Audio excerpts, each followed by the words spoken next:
Bismillahirrahmanirrahim. Assalamualaikum warahmatullahi wabarakatuh.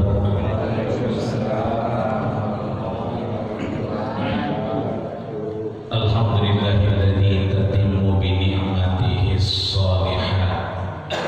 Wassalatu wassalamu ala sayyidis sadat wa ala alihi wa ashabihi ahli sidqi wal karamah.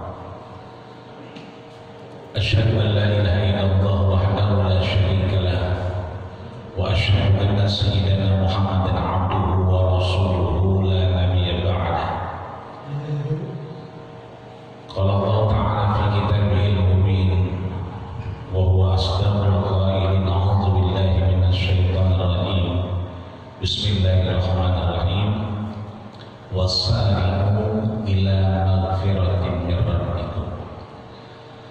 Wa yaqulu subhanahu wa ta'ala ya ayyuhalladzina amanu taqullaha haqqa tuqatih wa la tamutunna illa wa antum muslimun. Shadaqallahul azim wa shadaqa rasuluhun nabiyul karim wa nahnu ala dzalika minasyahidin syakirin walhamdulillahi rabbil alamin. Kalau saudara kita, keluarga kita, guru kita kurang sehat, pada sudah kita bacakan Fatihah, kita bacakan doa,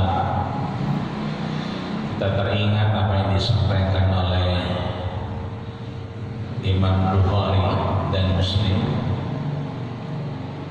di mana beliau juga mendapatkan dari gurunya yang bernama Abdullah bin Maslamah. Abdullah bin Maslamah mendapatkan dari gurunya bernama Abu Sinan. Abu Sinan mendapatkan dari gurunya Anas bin Malik. Anas bin Malik mendapatkan dari gurunya bernama A'raj.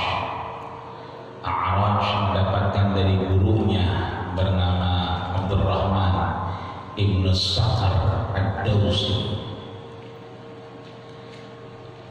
Abdurrahman ibn Sakhar ad-Dawsi mendapatkan dari gurunya Sayyidina wa Maulana Muhammadin sallallahu alaihi wasallam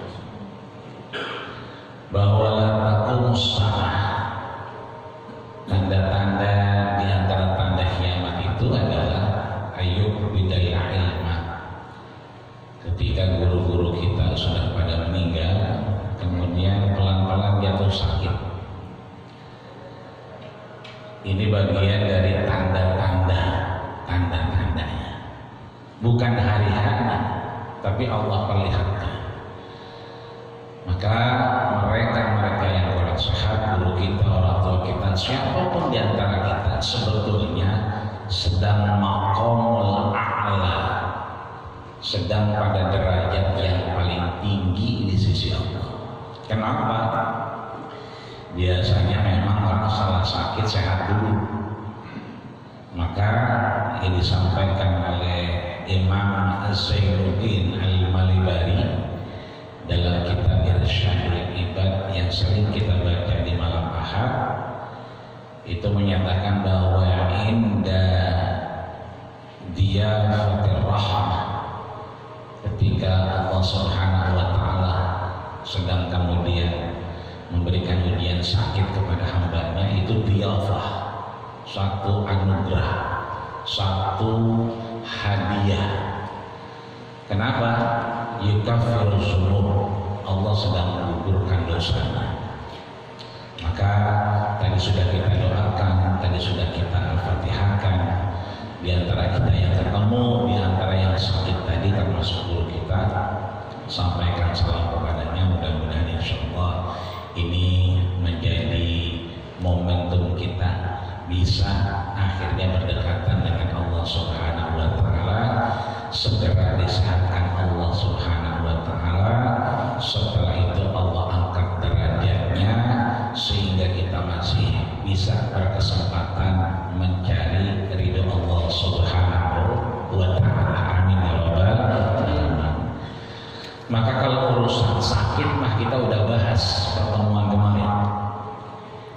Imam Nawawi dalam makalah yang ke At-Tasi'ata Asyarah,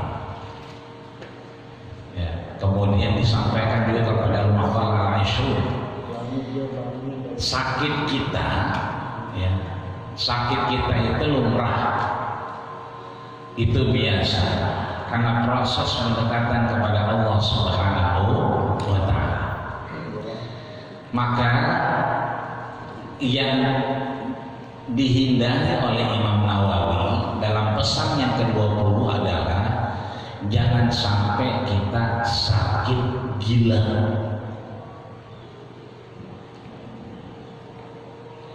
Kenapa jangan sampai sakit gila?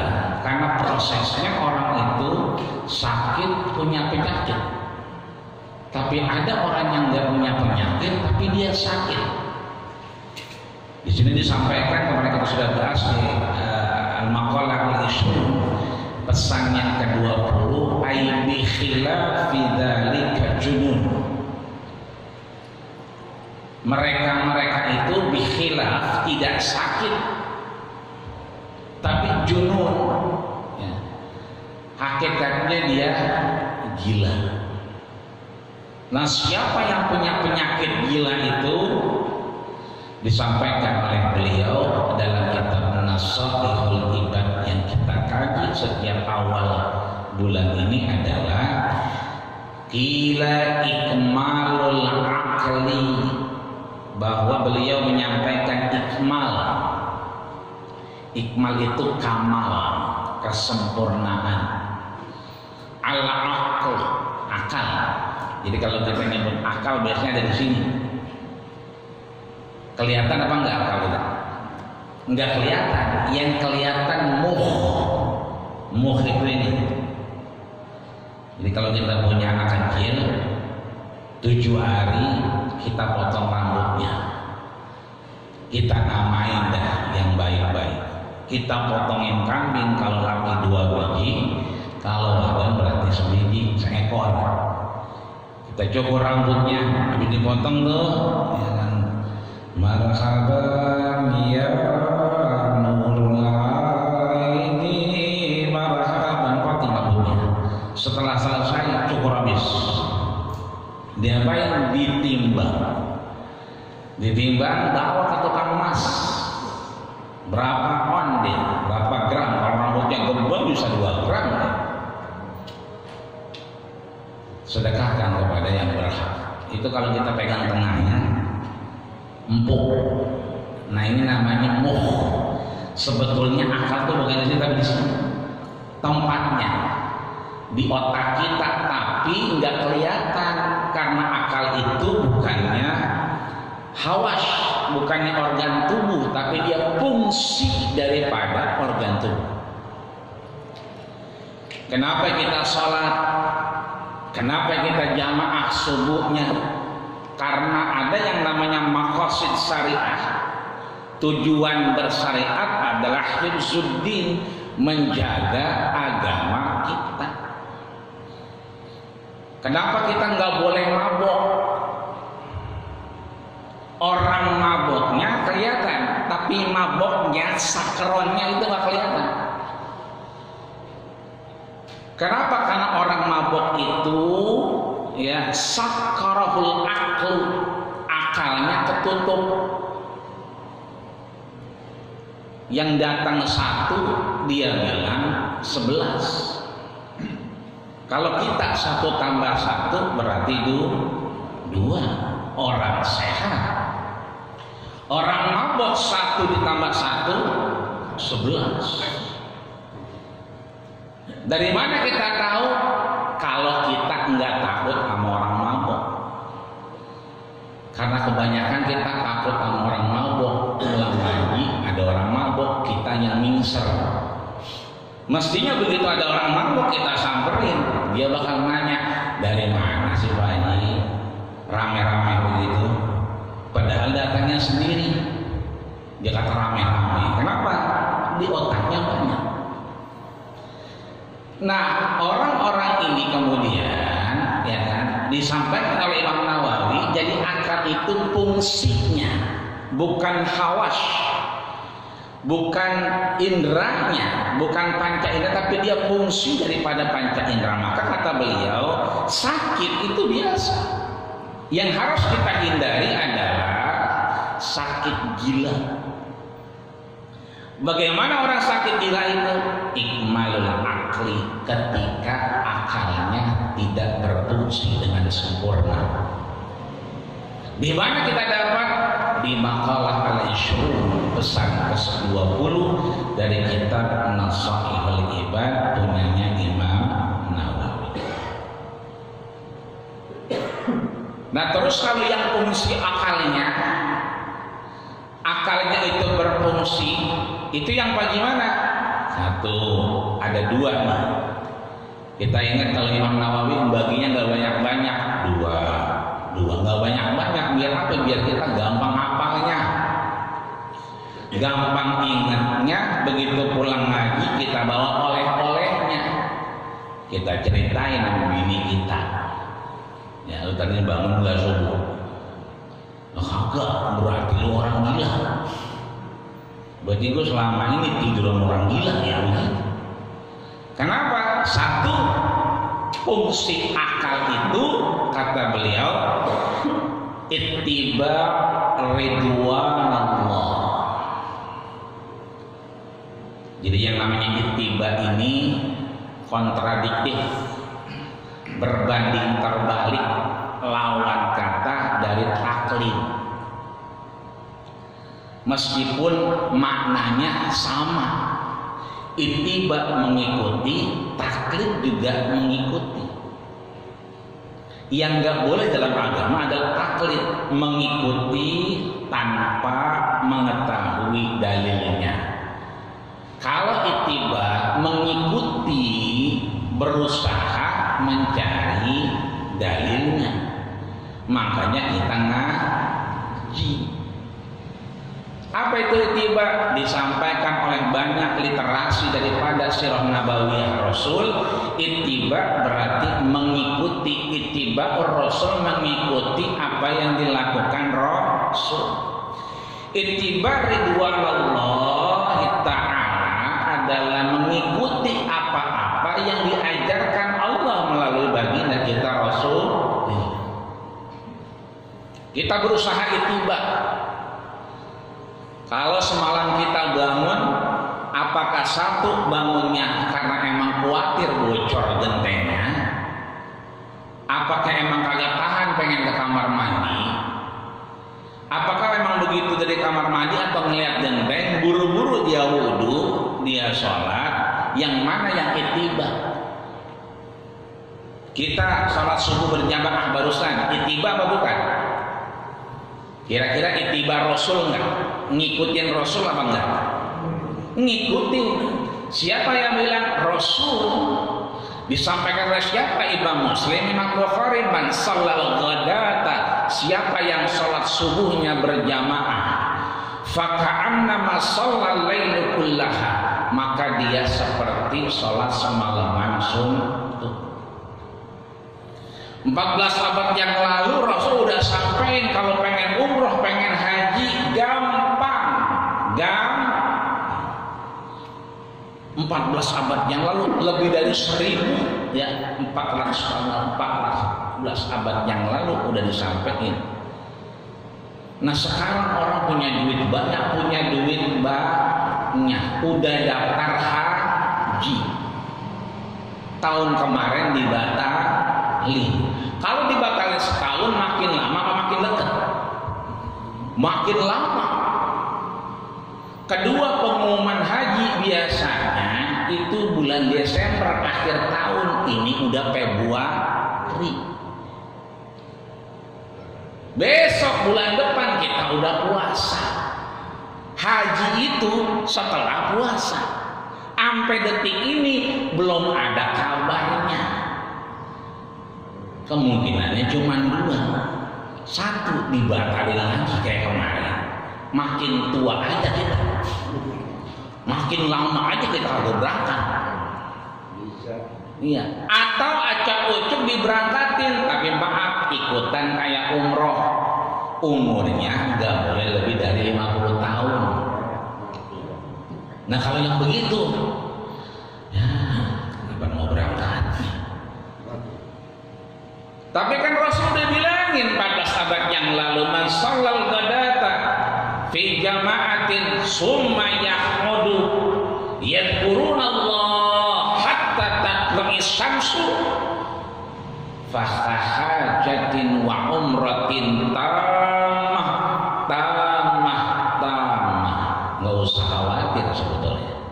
Sholat subuh 2 rakaat jamaah kok ada kita duduk begini. Ini kita duduk apa lagi rebahan? Duduk. Berarti kita itibar Rasul nggak? Itibar. Urusan duduknya emang duduknya julus mutamakin, duduknya emang simetris. Jadi kalau duduknya simetris itu mutamakin. Ya Pak Guru, Pak Omar tuh simetris. Yang kayak begini biar kata habis makan cabai sekilo juga pengen buang angin kagak bakal bisa aja, karena duduknya ngepas. Atau duduknya belonjar dikit, yang kalau pengen buang angin ngelepas, suaranya sopan, baunya 17 setan. Urusan duduknya mah nggak jadi masalah, mau pindah kayak mau ke sana, yang penting dia duduk. Ngapain dia Allah, mengingat Allah. Thumma yusalli raka'ataini hatta taghrib syamsu, ketika datang terbit matahari dia salat 2 rakaat. Fahajatin wa umratin tamah, sama pahalanya dengan haji dan umrah sempurna 3 kali. Sempurna. Diomonginnya 14 abad yang lalu, kejadiannya sekarang. Kemarin 20 negara ditutup termasuk Indonesia. Padahal tetangga lain mah kagak. Itu artinya mohon maaf lahir batin, kudunya mah haji kagak umroh. Haji kagak umroh ditutup, ya kan?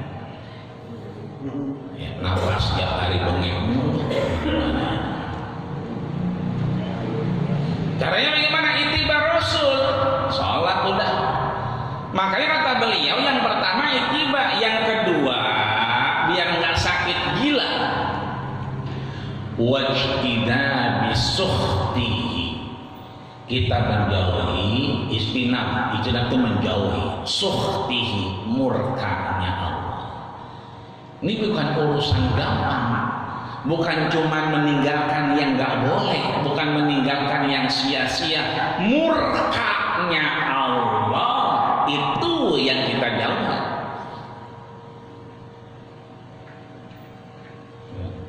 Itu malam hujan, buset dah hujan lagi, begitu kata dia. Kudunya alhamdulillah. Doa yang tidak tertolak indah nazratil Ka'bah, ketika kita melihat Ka'bah, itu doa nggak tertolak. Allahumma zid hadzal baital, ya kan, tashrifan wa ta'ziman wa takbiran wa birran wa zid man syarrafahu wa azzamahu wa qarrabahu. Itu doanya kan begitu.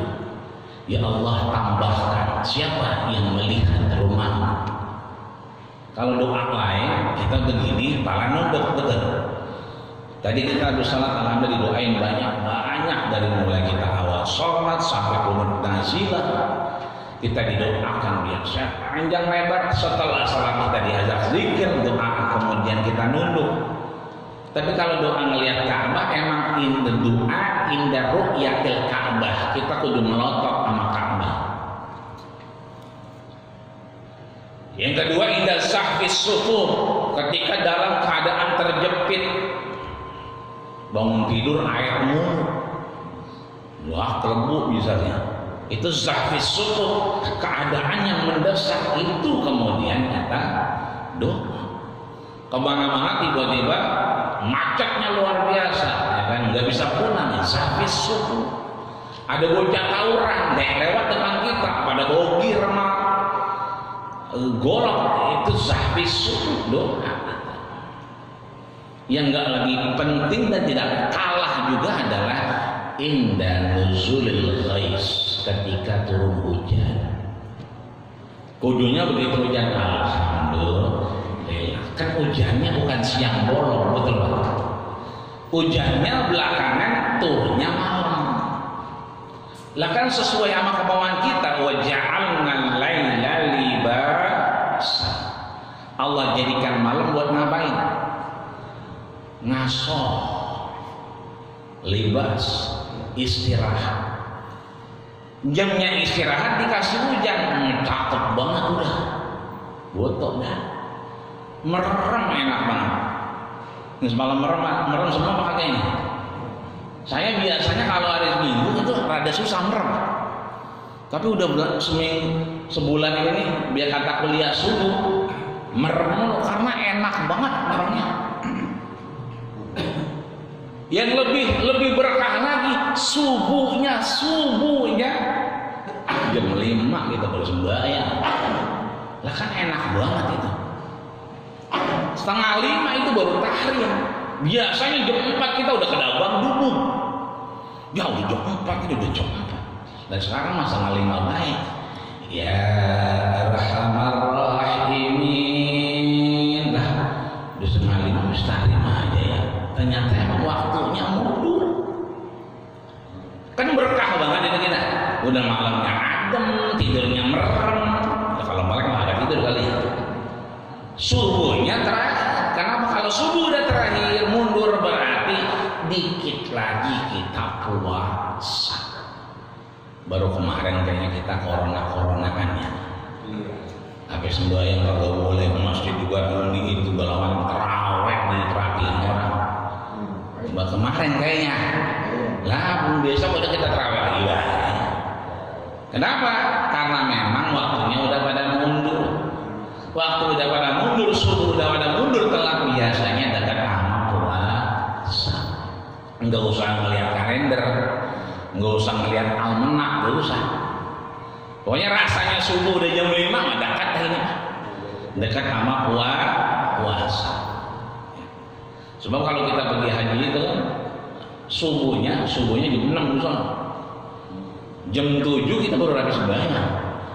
Itu artinya yang terakhir subuhnya udah mulai akhir. Ya, belum lagi ntar kita lebarannya bareng itu. Lebarannya bareng sama agama sebelah. Rame dah pokoknya teman-teman. Udah yang kemarin kagak terawih, enggak sembahyang, besok kita terawih, sembahyang malam aja, lebarannya bareng.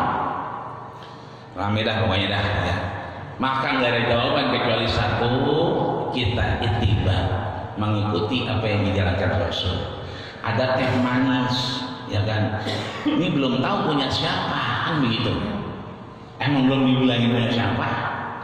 Berarti ini punya semua. Terminologi agama yang namanya subhat.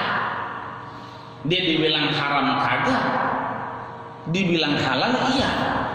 Tapi kan acak ucuk ada di meja. Maka nggak boleh kita bilang ini terminologinya subhat. Tapi kayaknya sama tadi yang bawain temanya kayaknya tangannya begini-begini. Nah, mukanya ke kita. Berarti punya kita kayaknya. Kayaknya ini mah praduga. Berarti jadi halal. Tapi kalau tangannya nggak begini, mukanya nggak ke kita, berarti siapa aja boleh minum. Nah ini yang disebut dengan ijtinabi sukhtihi, jauhi murkanya Allah. Apalagi minum teh manis pakai tangan kere. Memang ada orang minum teh tangan kere banyak, tangannya megang nyekel apa namanya tuh singkong rebus, ya kan, tangannya masih megang, kerenya diminum teh. Kalau kita pulang ngaji itu banyak. Mampir, mereka pegang kayak dia. Iya, maju. Sebab yang ini lagi nyekel. Kudunya cekelannya lepas dulu. Cekelannya lepas, baru kita minum. Itu menjauhi murkanya Allah. Kenapa? Karena memang Allah mengajarkan Rasul kita makan dari apa yang kita suka, ya kan? Fa'ida akala fakul biyamini. Kalau makan minum pakai tangan kanan. inna syaitona, sesungguhnya setan itu yakulu wa yashrabu bishibal, makan dan minumnya pakai tangan kiri. Ya, berarti kalau kita minum tangan kiri, kita bukan lagi taklid, bukan lagi ittiba, bukan lagi ngikutin Rasul, tapi ngikutin genderuwo. Ya, jadi yang sepele-sepele begini sebetulnya masuk keluar masjid, doanya udah gede banget itu. Doanya loh, semeter. Allahumma inni as'aluka min fadli. Kan jarang-jarang kita baca, lewat bahaya maka kita lihatnya. Padahal itu mohon maaf ada di situ kan susah bener masangnya itu. Dia kudu miring begini, diukur dulu bagaimana biar kagak jatuh itu, bagaimana ngikatnya, belum lagi doanya, cuma jarang kita baca. Padahal kalau kita baca tiba kan begitu, tinggal kita mau yang mana. Sebab kalau kita nggak itiba, nggak kemudian kita menjauhi murkanya Allah, kata Imam Nawawi, bi khilafi dzalika bijunun, orang-orang itu termasuk golongan orang yang sakit jiwa atau gila. Imam Syaukani menyatakan kam min sahihin mata bi ghairi illatin, berapa banyak orang sehat mati tanpa sebab. Wa kam min alinin asyahidu minad dahri, berapa banyak orang sakit-sakitan tapi dia sampai sekarang masih hidup. Ayo, mudah-mudahan kita dijauhkan dari apa? Sifat junun, orang-orang gila. Sebab hanya gila yang bisa melepaskan kewajiban. Kita kenapa sholat? Ya, karena kita sudah masuk kategori yang mukallaf, dibebani. Kenapa? Dia Islam, dia balik, ya kan? Dia kemudian berakal, tidak gila, maka dia harus sholat. Kalau nggak mau sholat mah gampang, gila aja, entaran, insya Allah nggak dosa. Ya Allah, gilain saya sehari 2 hari begitu. Ngaso datu sholat bisa, dia nggak kena dosa, nggak kena hukuman, nggak termasuk yang mukallaf. Kenapa? Hilang akal. Tidur kita, minta tidur nih, bangun besok subuh, berarti kan zuhur lewat, asar lewat, maghrib lewat, kan begitu. Ya. Kalau dia nggak mulus-mulusin, lah johornya diskon hadiah, asarnya hadiah. Emang ada orang begitu?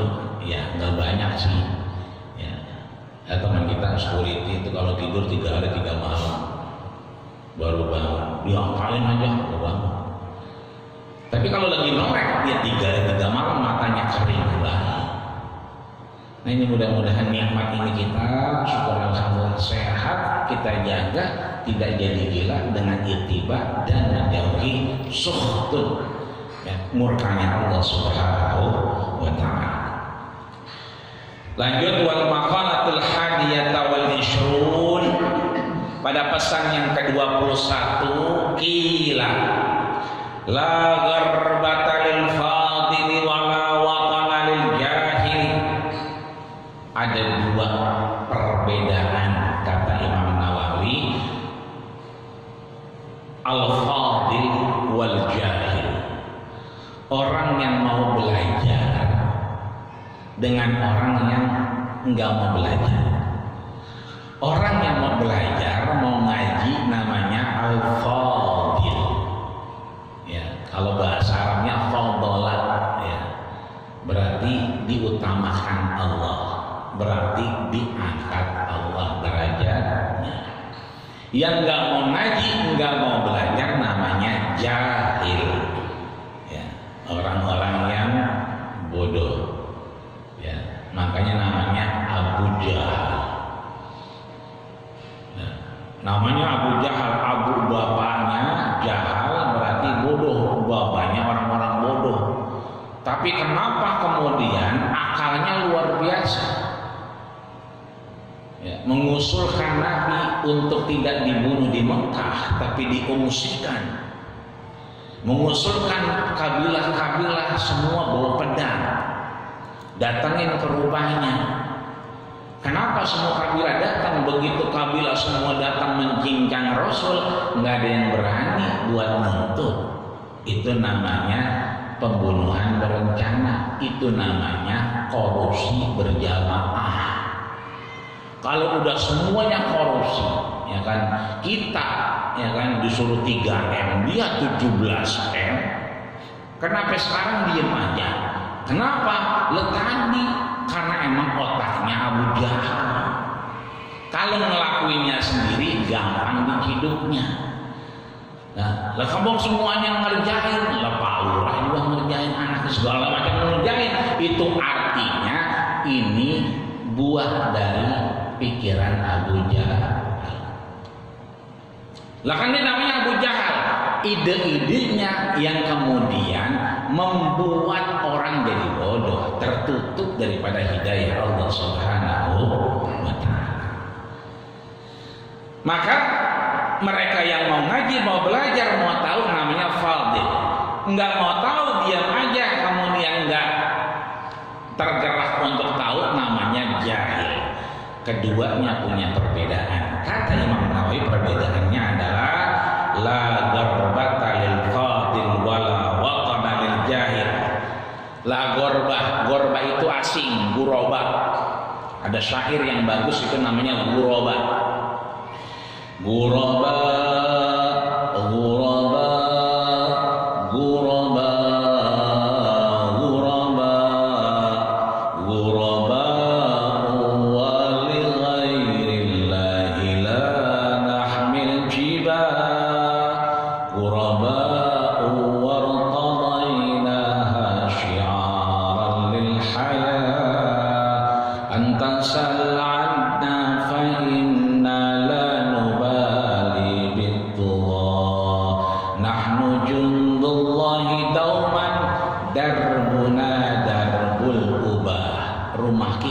Bukan rumah sekarang, tapi darbul ubah, rumah yang nantinya Allah persiapkan buat kita. Dengan apa? Amal kita. Maka orang-orang yang fadil tadi, orang-orang yang mau belajar, mau ngaji, mau tahu, la gorbata, tidak ada yang aneh buat dia, nggak ada yang bikin kaget. Saudara kita sakit, dia kurang apa, ibadahnya tekun, doanya diijabah, kita masih bolong-bolong, doa kita nggak diterima, tapi kita sehat, alhamdulillah.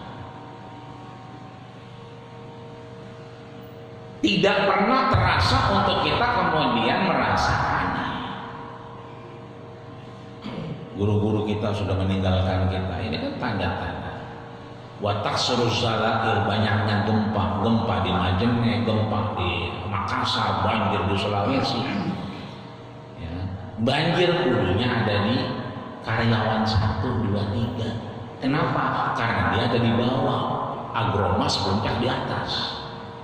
Tapi kenapa yang banjir di Agromas, yang di atas? Lah kalau di atas banjir, di bawah kelembu, kan begitu dulu. Tapi kan kita masih ngaji, kita masih salat berjamaah, wasuyukhan rukak. Ini orang tua kita yang rambutnya pada putih, itu suyukhan rukak, masih ada orang-orang tua yang mau ruku. Itu kalau begitu kata Rasul, turfa'ul bala, Allah nggak jadi tuh ngasih bala. Tapi kalau udah muslim kita kosong, ya, pengajian udah nggak ada, gurunya pada sakit, ya siap-siap kita karpet kita jembrengin. Lah Agromas saja kelembu, saya begitu sono kelembu, saya ke sono ngecek langsung, pengen tahu apa yang gimana, berangkat saya ke sono pengen tahu, kenapa? Aneh. Dan ini masuk kategori yang disampaikan oleh Imam Bukhari, watak saruzalai, banyaknya bencana. Setelah itu watak surul watuzharul fitan, banyaknya fitnah. Kemarin kita dikatain apa radikal, dikatain teroris. Setiap ada teroris sampingnya ada Quran. Setiap yang radikal sampingnya ada kitab, ngajinya radikal. Makanya sekarang wajib pada ngaji kitab kuning biar nggak radikal. Dulu kemarin pada pakai jilbab, pada pakai peci, apa katanya? Kita disuruh pada wakaf. Kenapa pada wakaf? Karena syariat itu adalah solusi. Kemarin syariat apa? Radikal. Nah ini kan fitnah. Ya. Sekarang dikit-dikit syariah orang. Kemarin orang kayaknya mau muntah syariat. Watazharul fitan, tanda-tandanya udah pada muncul. Makanya kemarin begitu suruh banjir kita pengen tahu. Biar apa? Meyakinkan hati kita ini benar-benar bahwa Imam Bukhari, Imam Muslim, Anas ibnu Malik, Abdullah bin Maslamah, Abu Zinan A'raj, Abdurrahman Ad-Dausi enggak sembarangan dengarnya dari Rasulullah sallallahu alaihi wasallam. Dulu kita kenal namanya Abu Ayyub, tinggal di Madinah. Ingin membuktikan apa yang disampaikan Rasul, berangkat dia kemana? Ke Konstantinopel, ke Turki. Untuk apa? Melihat namanya Fathul Konstantinopel, pembukaan perebutan kota Konstantinopel. Kenapa? Karena Rasul yang sampaikan. Dan singkat cerita, Muhammad Al-Fatih tertidur. Perang 40 hari 40 malam, orang udah pada meninggal. Ya, tentaranya udah pada mulai gelisah, udah pada mulai putus asa. Allah tidurkan, Allah pertemukan dengan Abu Ayyub Al-Ansari. Semangatnya bangkit, akhirnya apa? Itu kapal diangkat dari laut, diangkat ke gunung. Jadi nyebrangin laut itu bukan lewat air, lewat gunung. Melewati daripada makamnya Abu Ayyub Al-Ansari yang kemudian menyaksikan kota Konstantinopel. Itu sebetulnya sekarang nggak ada yang lain kecuali apa? Membangkitkan militansi kita, membangkitkan semangat pengetahuan kita tentang agama kita. Jangankan kita, orang yang nggak pakai jilbab aja sekarang pada pakai jilbab. Yang nggak pernah pakai peci sekarang pada pakai peci. Yang dulu teriak-teriak syariah itu adalah malapetaka, dia adalah musuh NKRI. Lah sekarang syariah adalah solusi. Maka kewajiban kita untuk militansi, ngajarin anak kita. Bangun tong, meskipun dingin bangun, sembahyang dulu baru tidur lagi. Capek-capek kita ke Masjidil Muflihun, anak kita merem. Lah nanti di hadapan Allah la tazulu qadama 'abdin hatta yus'al, kaki kita ditanya sama Allah. Sebelum kita bisa jawab nggak bakal bergeser. Kenapa? An-umrin fi ma'afna. Kita ditanya umur kita dipakai buat apa? Pakai ngaji di mana? Masjidil Muflihun. Kapan? Tanggal 7 Februari hari Ahad tahun 2021. Benar hadir, benar. Ketika kita hadir begini, itu Allah yang sampaikan kepada Rasul kita. Nazalat alaihim sakinah, kita jadi tenang. Alhamdulillah. Wa ghasyiyat fihi rahmah, dikasih kita rahmat. Ya kan? Yang luar biasa adalah yang terakhir wa dzakarallahu fi ma'indah. Nama kita kecatat. Nama kita kecatat di mana? Fi ma'indah. Absen yang Allah pegang. Itu artinya kita nanti dipanggil-panggil sama Allah. Maka mudah-mudahan kita masuk ke dalam orang-orang yang fadil, bukan jahil. Kenapa bedanya? Al-muttasif bil ilmi wal amal saleh. Tandanya orang yang tidak jahil, dia bisa mengaitkan, mengikutkan antara ilmu wal amal dengan perbuatan. Ilmu dengan amal, makanya ayatnya walladzina amanu wa amilus shalihat. Walladzina amanu wa amilus shalihat. Mereka yang beriman, berilmu, wa amilus shalihat, dan beramal soleh. Amal solehnya enggak harus sholat, enggak harus puasa, enggak harus ngaji. Ya. Bagaimana amal solehnya? Marah sama tetangga boleh nggak? Lo kita kejar banget sama dia bagaimana? Ya, empet banget mantap bagaimana coba? Nggak boleh kalau kita kuat. Tapi kalau kita nggak kuat, kita manusia biasa, sampai keluar, sabar itu ada batasnya. Boleh, tapi fala tahjur salasata ayyam, jangan lebih dari 3 hari. Habis 3 hari udah hilangin aja. Itu namanya amal soleh, ngilangin perasaan benci 3 hari. Kan yang ribet sampai 3 kali lebaran, salaman dia, peluk-pelukan, nangis, maafin ya, iya gue maafin, tapi urusan kemarin 7 turun lupa, begitu ada dia. Artinya kita berusaha ngilangin kesel kita tidak lebih dari 3 hari, itu amal soleh. Apalagi kita ada kesel, wa ahsin ilaman asa'a, berbuat baik kepada mereka yang ngezolimin kita. Karena mukarraman wa mu'azzaman, kalau udah begitu kita berusaha baik, kita diangkat Allah, wa mu'azzaman, dibesarkan Allah tempat kita. Kan tempat ini bukan hanya di dunia, ya kan, ini kan manzilun min manazilil akhirah, ini halte menuju kepada akhirat. Ya. Apakah nanti Allah besarkan kita di dunia? Apakah nanti Allah besarkan di mana? Di surganya Allah, itu hak Allah. Hadis Ummu Habibah yang disampaikan oleh Rasulullah langsung pada Ummu Habibah, yang beliau menyatakan lan atrukaha hatta mamati, mulai detik ini saya nggak bakal ninggalin sampai saya mati. Apa itu? Man shalla isnataya asyarata rakatan, siapa yang sholat 12 rakaat, bunya lahu baitan fil jannah, Allah bangunkan rumah di surganya Allah. Kapan itu 12 rakaat? 4 rakaat sebelum zuhur, 2 rakaat setelah zuhur, berapa? 6. Wa raka'ataini ba'dal maghrib, 2 rakaat setelah maghrib, berapa? 8. Wa raka'ataini ba'dal isya, 2 rakaat setelah isya, berapa? 10. Wa raka'ataini qabla al-fajri, 2 rakaat sebelum salat subuh yang tadi kita kerjain itu. Sebelum kita qomat, insyaallah kita mu'azzaman, dibesarkan Allah di surganya Allah Subhanahu wa ta'ala. Ala ma'rafatihillah, atas kita mengetahui ma'rifat Allah.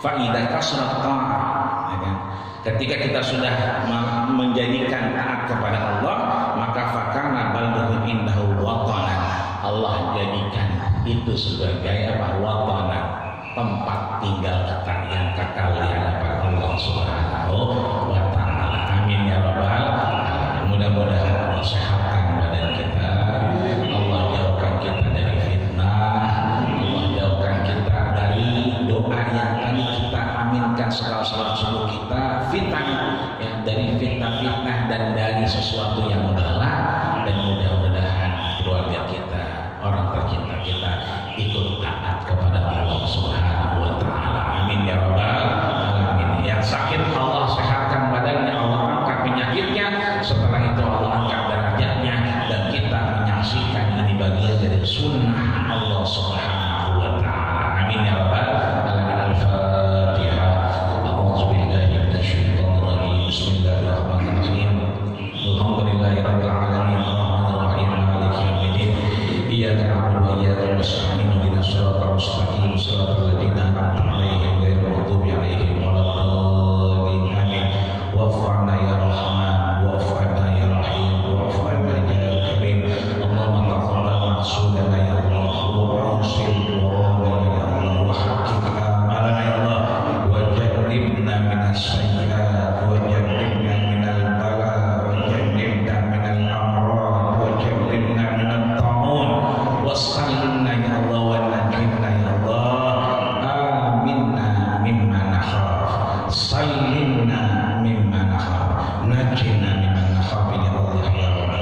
Amin.